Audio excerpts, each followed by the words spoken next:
আসসালামু আলাইকুম। আশা করি আপনারা সবাই ভালো আছেন। আলহামদুলিল্লাহ। পাউরুটি দিয়ে সুজি দিয়ে মিষ্টি তৈরি। এটা সুজি, গুঁড়ো দুধ, চিনি, ইলাচ ফল। প্রথমে ঘি দিয়ে সুজিটা ভেজে নিয়েছি, তারপর দুধ, ইলাচ ফল, ডাল, চিনি, একটু গুঁড়ো দুধও দেওয়া হয়েছে স্বাদটা বাড়ানোর জন্য। গুঁড়ো দুধটা দিলে স্বাদ লাগে ভালো। দিয়ে সুজিটা এভাবে রান্না করে নেওয়া হয়েছে।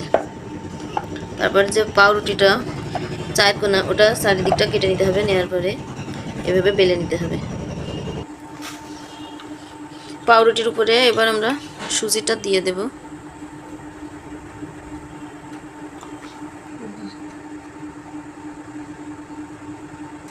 এক কথায় বলা যায় যে এটা সুজি পাউরুটির রোল মিষ্টি।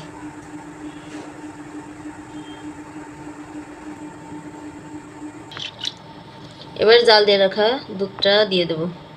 এই দুধের ভিতরেও ইলাচ ফল, ডাল দেবেন আপনারা, তাহলে বাসনাও করবে, খেতে ভালো লাগবে। দুধটা ঘন করে জ্বালিয়ে নেবেন।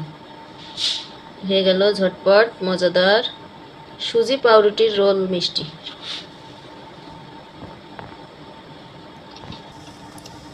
এর উপরে আপনারা বাদাম, কিশমিশ, চেরি এগুলো দিতে পারেন স্বাদ অনুযায়ী। বিসমিল্লাহ।